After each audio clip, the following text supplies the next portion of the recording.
नमस्कार मित्रांनो, जर तुम्ही स्वतःचा नवीन उद्योग किंवा व्यवसाय सुरू करण्याचा विचार करत असाल, तर महाराष्ट्र शासनाची मुख्यमंत्री रोजगार निर्मिती कार्यक्रम म्हणजेच CMEGP योजना तुमच्यासाठी एक सुवर्णसंधी आहे. राज्यातील शहरी आणि ग्रामीण भागातील सुशिक्षित युवक-युवतींना स्वयंरोजगाराच्या नवीन संधी उपलब्ध करून देणे, ग्रामीण भागातून शहरांकडे होणारे स्थलांतर रोखणे आणि पारंपरिक कारागीर व नवोद्योजकांच्या उत्पन्नाची क्षमता वाढवणे हा या योजनेचा मुख्य उद्देश आहे.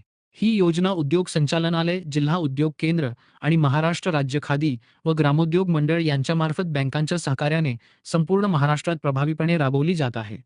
शासनाने 21 मे 2025 रोजी जाहीर केलेल्या नवीन सुधारित शासन निर्णयानुसार या योजनेच्या तरतुदी अधिक व्यापक आणि फायदेशीर करण्यात आल्या आहेत.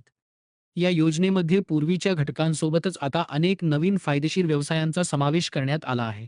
कायदेशीररित्या पात्र असणारे सर्व उत्पादन उद्योग, सेवा उद्योग, कृषीपूरक व्यवसाय, कृषीवर आधारित उद्योग, वाहतूक व्यवसाय, एकाच ब्रँडवर आधारित संघटित साखळी विक्री केंद्रे आणि फिरते विक्री केंद्र किंवा खाद्यान्न केंद्र या योजनेसाठी पात्र आहेत.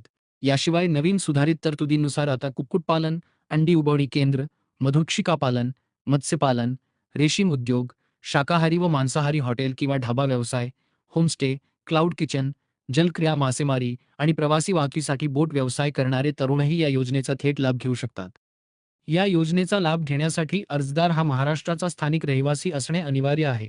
जर अर्जदाराचा जन्म महाराष्ट्राबाहेर झाला असेल, तर त्याच्याकडे अधिवास प्रमाणपत्र डोमिसाईल सर्टिफिकेट असणे आवश्यक आहे. वयोमर्यादेचा विचार केला तर अर्जदाराचे वय किमान 18 वर्षे पूर्ण असावे.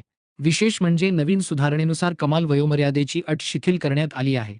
या योजनेसाठी कुटुंबातील केवळ एकच व्यक्ती अर्ज करू शकते, ज्यामध्ये स्वतः अर्जदार आणि त्याच्या पती किंवा पत्नीचा समावेश होतो. सर्वात महत्त्वाची गोष्ट म्हणजे ही योजना फक्त नवीन सुरू होणाऱ्या प्रकल्पांसाठी किंवा उद्योगांसाठीच लागू आहे. जुन्या किंवा आधीच शासकीय अनुदान घेतलेल्या उद्योगांना याचा लाभ घेता येणार नाही. तसेच या योजनेसाठी कोणतीही कौटुंबिक उत्पन्न मर्यादा ठेवण्यात आलेली नाही. शैक्षणिक पात्रतेचा निकष पाहिला तर 10 लाख ते 25 लाख रुपयांपर्यंतच्या प्रकल्पांसाठी अर्जदार किमान 7वी उत्तीर्ण असावा आणि 25 लाख रुपयांपेक्षा जास्त किमतीच्या प्रकल्पांसाठी किमान 10वी उत्तीर्ण असणे आवश्यक आहे. नवीन शासन निर्णयानुसार व्यवसायासाठीच्या कर्ज मर्यादेत मोठी वाढ करण्यात आली आहे.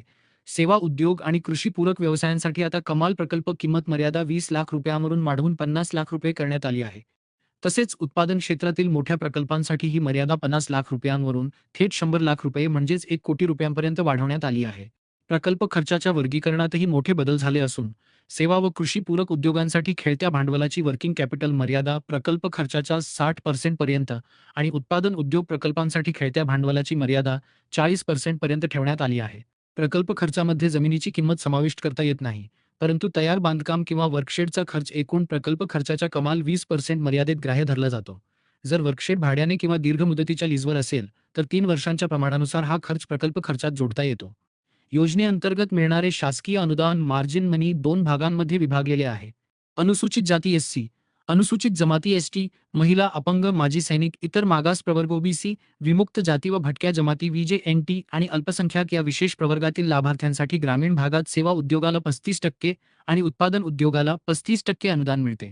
याच विशेष प्रवर्गाला शहरी भागात सेवा उद्योगासाठी 25% आणि उत्पादन उद्योगासाठी 25% अनुदान दिले जाते. सामान्य प्रवर्गातील जनरल कॅटेगरी लाभार्थ्यांचा विचार केला तर ग्रामीण भागात सेवा उद्योगाला 25% आणि उत्पादन उद्योगाला 25% अनुदान मिळते.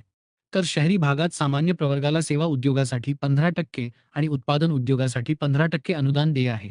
या योजनेत सामान्य प्रवर्गातील लाभार्थ्यांना स्वतःचा वाटा बेनिफिशियरी कॉन्ट्रिब्युशन म्हणून प्रकल्प खर्चाच्या 10% रक्कम स्वतः गुंतवावी लागते, तर विशेष प्रवर्गातील लाभार्थ्यांना केवळ 5% रक्कम स्वतः गुंतवावी लागते. उर्वरित 90% ते 95% रक्कम बँकेमार्फत मुदत कर्ज आणि रोखपत कॅश क्रेडिट स्वरूपात अर्थसहाय्य केली जाते. कर्ज मंजूर झालेल्या सर्व उमेदवारांसाठी उद्योजकीय प्रशिक्षण पूर्ण करणे बंधनकारक आहे. हे प्रशिक्षण उत्पादन क्षेत्रातील प्रकल्पांसाठी 2 आठवड्यांचे आणि सेवा किंवा कृषी पूरक व्यवसायांसाठी 1 आठवड्याचे असेल. हे प्रशिक्षण रहिवासी निवासी किंवा ऑनलाईन पद्धतीने महाराष्ट्र उद्योजकता विकास केंद्र MCED, मिटकॉन किंवा राज्यातील इतर नामांकित संस्थांच्या सहकार्याने आयोजित केले जाते. लाभार्थ्याला ऑनलाईन किंवा ऑफलाईन पद्धती निवडण्याचे स्वातंत्र्य असते. परंतु ज्या लाभार्थ्यांनी कौशल विकास, रोजगार, उद्योजकता व नाविन्यता विभागाकडून आधीच उद्योजकता प्रशिक्षणाचे प्रमाणपत्र मिळवले आहे किंवा ज्यांनी यापूर्वीच किमान 10 ते 14 दिवसांचे EDPR/EDP प्रशिक्षण पूर्ण केले आहे, त्यांना या अनिवार्य प्रशिक्षणातून सूट दिली जाते आणि निवड प्रक्रियेत प्राधान्यही दिले जाते. सदर योजनेची संपूर्ण अर्ज प्रक्रिया अत्यंत पारदर्शक आणि पूर्णपणे ऑनलाईन आहे. अर्जदाराने MHA-CMEGPच्या अधिकृत पोर्टलवर जाऊनच ऑनलाईन अर्ज करणे सक्तीचे आहे. कोणताही प्रत्यक्ष फिजिकल अर्ज स्वीकारला जात नाही.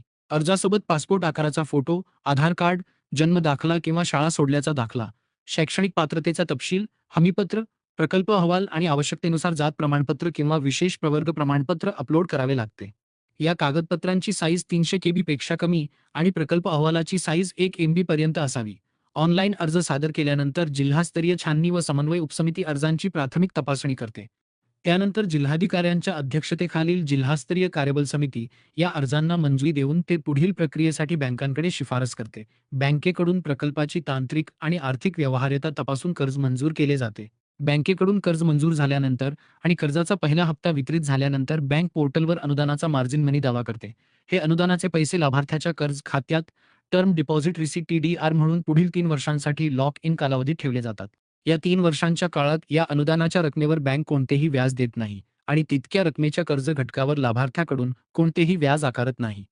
व्यवसायाची 3 वर्षे यशस्वीरित्या पूर्ण झाल्यानंतर आणि बँकेच्या नियमानुसार कर्जाची वेळेवर परतफेड केल्यानंतर जिल्हा उद्योग केंद्राच्या महाव्यवस्थापकांच्या पडताळणीनंतर हे अनुदान लाभार्थ्याच्या कर्ज खात्यात जमा समायोजित केले जाते. या कर्जाचा परतफेड कालावधी 3 ते 7 वर्षांचा असतो. हे संपूर्ण कर्ज केंद्र सरकारच्या CGTMSE अंतर्गत कव्हर केले जाते, ज्यामुळे लाभार्थ्याला मोठ्या प्रमाणात सुरक्षा मिळते. तर मित्रांनो, ही होती महाराष्ट्र शासनाच्या मुख्यमंत्री रोजगार निर्मिती कार्यक्रम MEGP योजनेची संपूर्ण, सविस्तर आणि नवीन सुधारित नियमांनुसार माहिती. जर तुमच्या मनात स्वतःचा उद्योग सुरू करण्याचे स्वप्न असेल, तर ही योजना तुमच्यासाठी एक उत्तम आधार ठरू शकते. आता सर्वात महत्त्वाचा मुद्दा म्हणजे या योजनेसाठी ऑनलाईन फॉर्म कसा भरायचा, फॉर्म भरताना कोणती काळजी घ्यायची आणि कागदपत्रे कशी अपलोड करायची, यावर मी एक स्पेशल आणि सविस्तर प्रॅक्टिकल व्हिडिओ लवकरच घेऊन येत आहे. तो व्हिडिओ पाहण्यासाठी आणि या योजनेबद्दल तुमच्या मनात काही प्रश्न, शंका किंवा अडचणी असतील, तर मला खाली कमेंट बॉक्समध्ये नक्की लिहून कळवा. मी तुमच्या प्रत्येक प्रश्नाचे उत्तर देण्याचा नक्की प्रयत्न करेन. हा व्हिडिओ जर तुम्हाला खरोखर माहितीपूर्ण आणि फायदेशीर वाटला असेल, तर व्हिडिओला एक लाईक नक्की करा आणि आपल्या गरजू तरुण मित्रांसोबत, नातेवाईकांसोबत हा व्हिडिओ जास्तीत जास्त शेअर करा, जेणेकरून त्यांनाही स्वतःचा व्यवसाय सुरू करण्यास मदत होईल. अशाच प्रकारच्या सरकारी योजना, व्यवसायाच्या नवीन संधी आणि पुढील येणारा ऑनलाईन फॉर्म कसा भरायचा हा महत्त्वाचा व्हिडिओ वेळेवर मिळवण्यासाठी आपल्या चॅनलला लगेच सबस्क्राईब करा आणि बाजूला असलेले बेल आयकॉन दाबायला विसरू नका. स्क्रीनवर दिसत असलेल्या माझ्या इतर व्हिडिओजवर क्लिक करून तुम्ही अधिक माहिती मिळवू शकता. चला तर मग पुन्हा भेटूया फॉर्म भरण्याच्या पुढच्या व्हिडिओमध्ये. व्हिडिओ पूर्ण पाहिल्याबद्दल मनापासून धन्यवाद. जय हिंद, जय महाराष्ट्र.